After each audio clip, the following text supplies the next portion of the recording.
Please join us today. I'm in Sears, Michigan. We're going to have a tour with Brad Morgan, the owner of Dairy Dew himself. So please join us.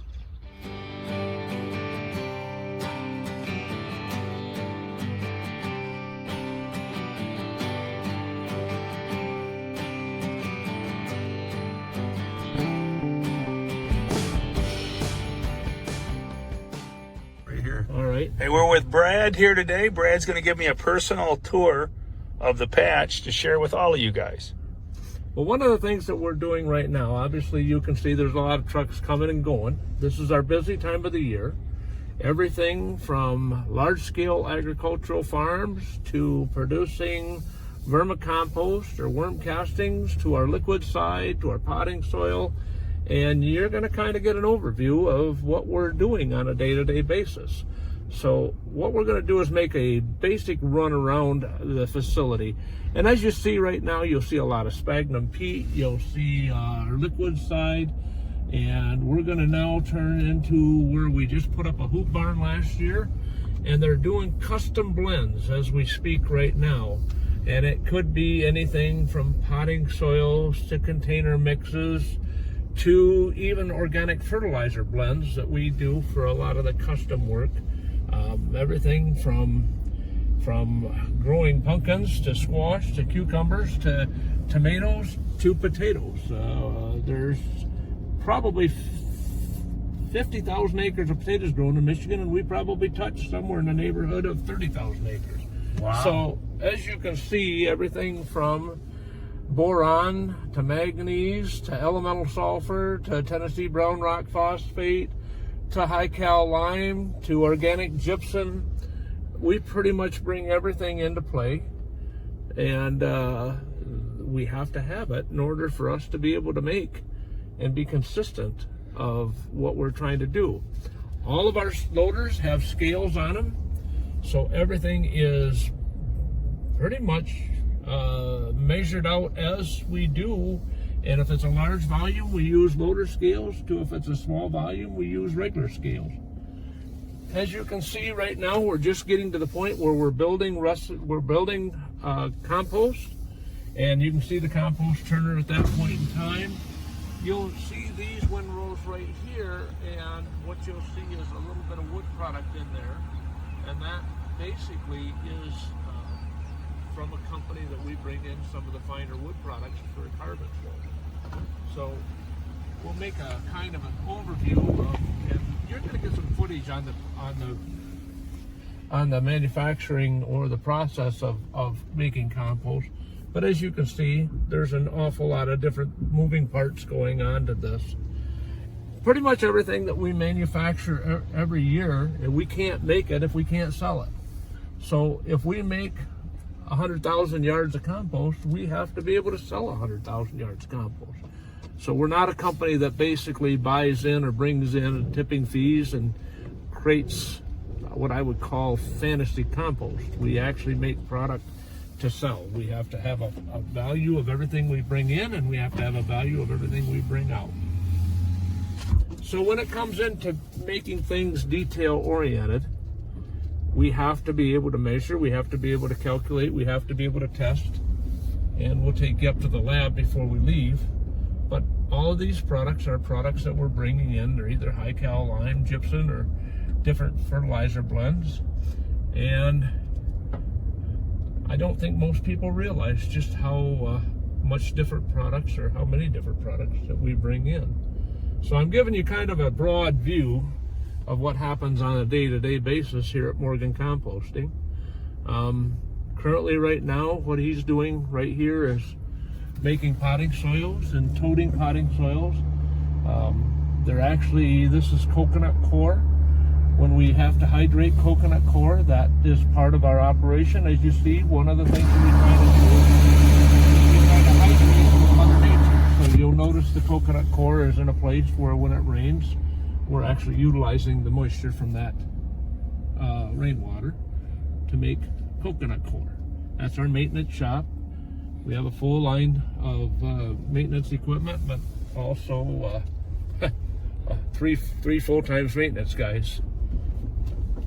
huge operation you got. Well, it's much bigger than my intent when we started it, but it still gives us the scale and the opportunity to make good things happen. As you can see here, we actually buy in shredded paper for our vermicompost. So we're going to walk into our vermicomposting facility here in just a minute, and it'll give you an overview of the bigger picture of what we're doing. This is all sphagnum peat, and at this point in time, because of supply and demand issues, we've had some limits on how much material we can get.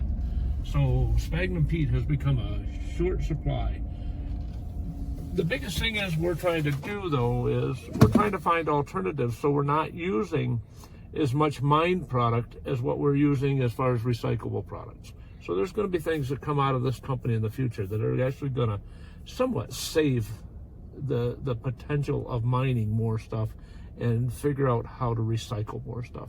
All right, let's I love go it. inside. Recycle, repurpose. Love it. You got it. Gotta love it. Once we started realizing compost had so much potential, we also started realizing we had to find places to touch in the off season. So we started looking at making compost, and we knew odor control was an issue. Well, carbon and odor control go hand in hand. If I can figure out how to slow down the odor control, my neighbors like me a lot better. So we started bringing in a product called Leonardite ore, and we started manufacturing a product that's basically humic acid. And anytime I can use humic acid as not only an odor control, but a nitrogen fixer. So even growing your pumpkins, simplest growing pumpkins, if I can hold on to more of the nutrient that allows more of that nutrient to get to the root zone, good things happen. So you'll know that all of our liquid fertilizers, pretty much all of our dry fertilizers, pretty much all of our compost at some point in time hinge back to humus. And anytime that I can add more carbon to a system, I'm going to either improve production, reduce cost, or increase the soil holding capacities. So there's a lot of good environmental reasons to use our products from a lot of things. So even our liquid size, this is something that most people don't pay attention to, but this is mycorrhizal fungi. When we buy mycorrhizal fungi, obviously all of our products have, I won't say all, a lot of our products have mycorrhizal fungi in them. So, as you can see from the liquid side, we make two major products, humic acid and fulvic acid. And both of them in your growing will have some bearing, whether it's in a root drench, whether it's in a foliar feed, but all of our liquid products either have humic acid or fulvic acid in them. And that's what we make here. So Jeremy basically uses leonardite ore, puts it into that facility, runs it with hot water, raises the pH to a point where what we try to do is sustain as much carbon in that system as I can. And then from the other side, we do just the opposite. We lower the pH with citric acid and we make a fulvic acid. So it's complex, but it's simple. It's like riding a bike. Once you understand everything, it really becomes quite simple. So as you come around here, you'll notice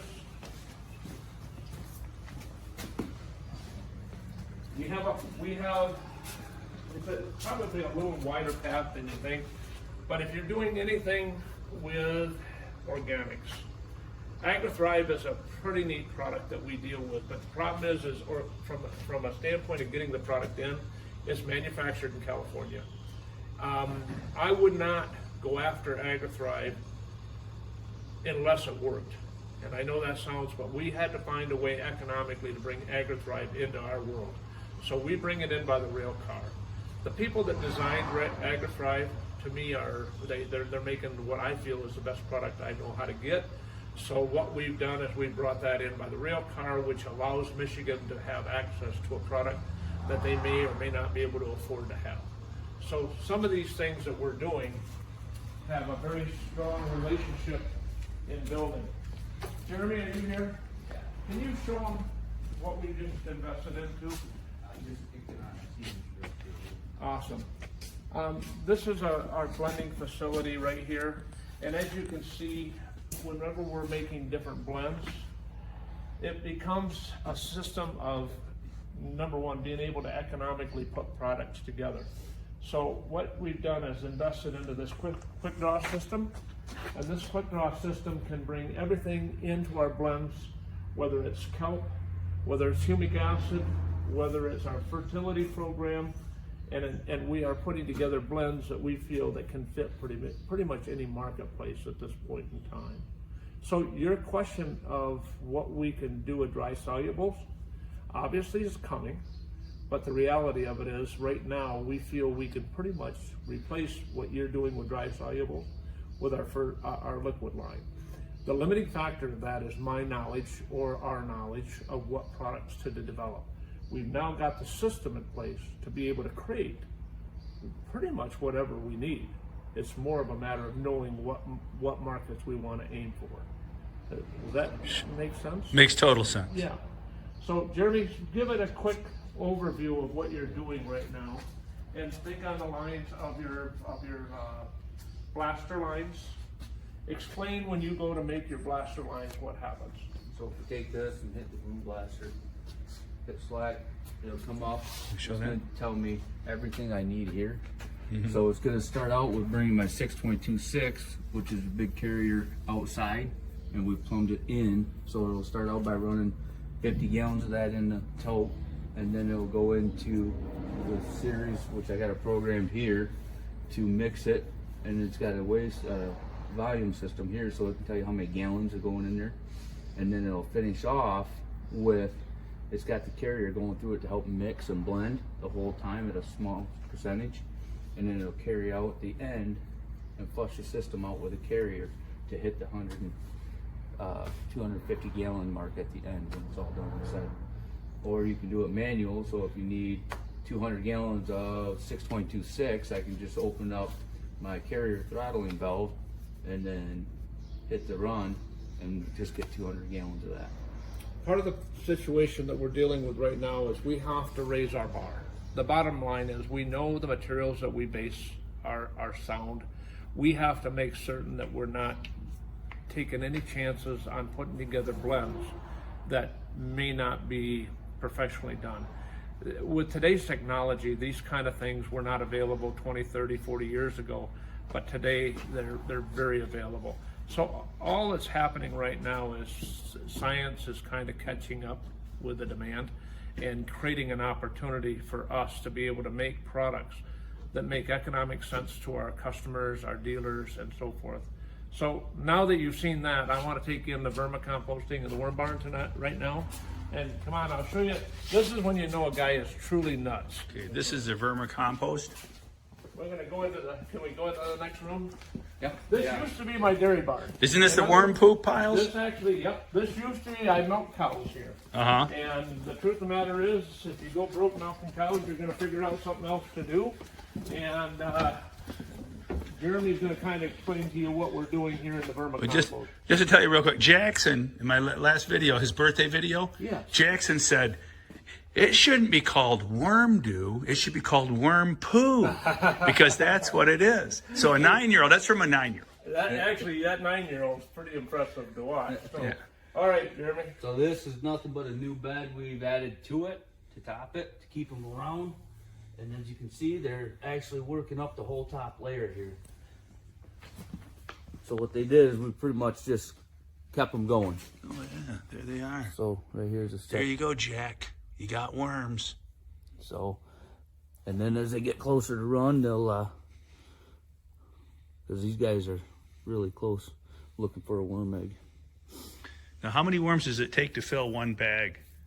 A bag of what? Do you have that big's a dialed bag? in? A bag need of worm 100 dew. pounds or you need Bag of worm dew, yeah. Here, let's show you how it's all harvested now. This will give you a better idea. I got a hole in my finger. That's all right. We're not going to worry about it right this minute.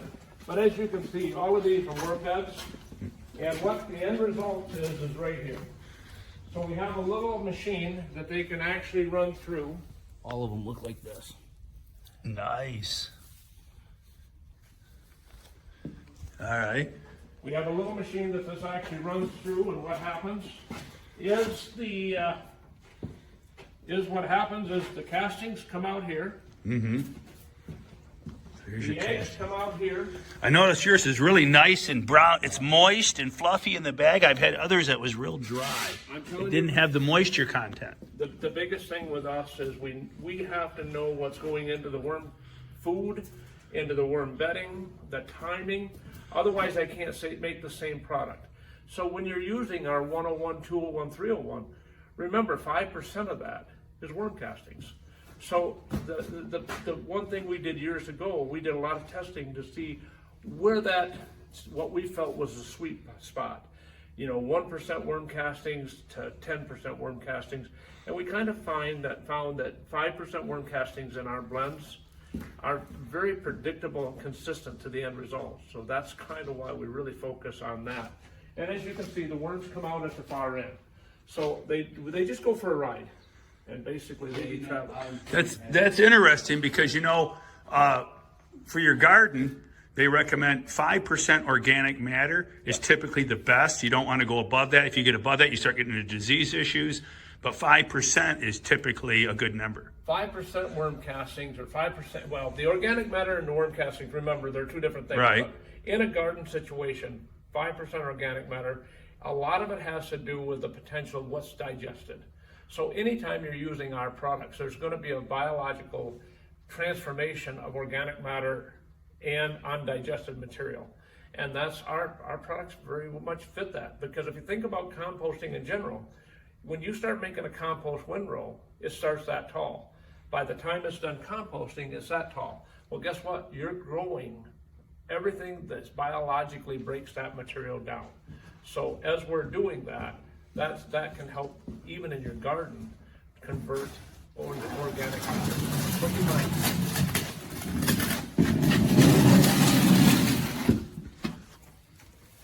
Okay, this is. Okay, that's the end result with the, they come out. Yep, tumbler. when we bring worms and we put them back in, they have to be harvested and they have to go back into, but that's why we have to be very careful with shredded paper. All of this debris that you're seeing is actually plastic that gets into that shredded paper. So when you're recycling, at some point in time, people don't realize the importance of making certain that their shredded paper does not have undesirable plastic in it. They think, well, don't worry about it, it's going to go somewhere. Well, yeah, what it's going to do is it's going to go into this worm food, and you'll see the plastic that's coming out of the top. We want to be able to recycle paper. But if you're using and you're accidentally putting plastic covered paper or in that system, that's what we have to deal with. So it doesn't break down. It don't break down. It takes forever. So our objective is if you're going to ask us to help you recycle, utilize all this material, realize at some point in time it's going to come back and haunt you. Go ahead, Jeremy. I got worm eggs here. We found them are 3 worm eggs. Those are worm that eggs? Brown one's just about ready to hatch. I didn't know they had eggs. Yep, the cocoons. I know worms have both sexes, right? Mm-hmm. They're multi-sexed. Yep. But I didn't know they had eggs. Yep, they Wow. both exchange and they both lay an egg. Wow. And they won't hatch until they get wet. So if you look at this was a trial run with the corn silage that we did. You can see the worms all the way through there. Corn silage? Yep, it's a trial run I did. They're liking it, eh? Yeah. So that's what we're sending new test results to try. See, one of the problems with a lot of worm castings is people that are making worm castings don't realize that if they just use any material, what you can end up with is a lot of weed problems. And you can have some biological problems. So we can't put anything in our product that could come back and create a problem with E. coli, salmonella, listeria. So we have to make certain that as we're putting product in, we're minimizing the risk. So we pay pretty close attention to the details. And before we're done, we'll go on upstairs and we'll at least introduce you to Theo, who does a lot of the testing and lab work for us. Yeah, all right. All right. Thank you. Yeah, this is All right. I'm here with Theo and Connor. These are the science gurus behind Morgan's Composting. And I was telling them today what I need to do is trickle feed my giant pumpkins, and I'd like them to come up with a recipe for me so this summer I can exclusively feed with the Morgan's Composting products, and we'll see how big of a pumpkin we can knock out at the 300-acre farm. All right. What can you tell me, Theo? Well, it sounds like we already got a pretty good base nutrition built up, so we're going to start on the trickle feed. We have a couple products that work really well as all-purpose products, but with giant pumpkins, they really, to reach their full potential, you gotta fine-tune it and feed them differently throughout the different stages. So we're going to put together a combination of our Veggie Blaster, Bloom Blaster, Fruit Blaster, and then we have a micronutrient pack, and we're going to try and put together a program that'll feed them the right nutrients at the right time. That way we can hopefully hit those 300-pound pumpkins or better. All right, there you go. We're going to go for a champion. I'm going to go for a new state record this year using Dairy Dew on my new Bubba Dew cave at the farm. And I want you guys, if you like the video, subscribe, turn on your notifications. And what do you have? You have anything to add, Connor? I think you pretty much covered it. Hit the nail on the head. All right, so here you go. You guys have got some science. Guys have been to college for this. They know what they're doing. You know, Bubba has a hard time even saying cation exchange, those $12 words. But with these science guys, I think I'll make my way through the $12 words and the science. Remember, it's a combination of science and good growing methods that will lead you to a state champion. So please join us. All right, we're back at the store. You know, one of the questions that people ask about us in our marketing is one of the amazing parts, and I don't want to make claim that will never change, but we've got to this point without using Amazon, without using the chain stores. Everything that we're doing right now is hinged on small family businesses to be able to help send our message and help create the opportunity. So I'm not against large chain stores, or we're not fighting against Amazon. It's just that if you're a small family business, if you're a small business like us, these are really neat opportunities for us to be able to work with people that understand us and understand our products. Amen, brother. I like it. All right, thank you for joining us today. I hope you enjoyed the video. If you did, please turn on your notifications, subscribe to the channel, and turn on your notifications. All right, but remember, Bubba never takes a knife to a gunfight. I'm loaded up. Thanks to Dairy Dew, they've donated 20 bags of Veggie Dew to the local community garden at Mitchell Farm. So join us if you're in the local area. Come on out. The community garden is going strong. I'll give you a bag of Dairy Dew. You can try it out, Veggie Dew, in your garden patch at the Mitchell Farm. So please join us. And remember, the other bags you're going to see in my garden in the Bubba Dew cave. Check out the Bubba Dew cave. Thanks for joining us today. And remember, keep it a secret, but go tell a friend. Bubba's sharing organic and natural nutrients around the world.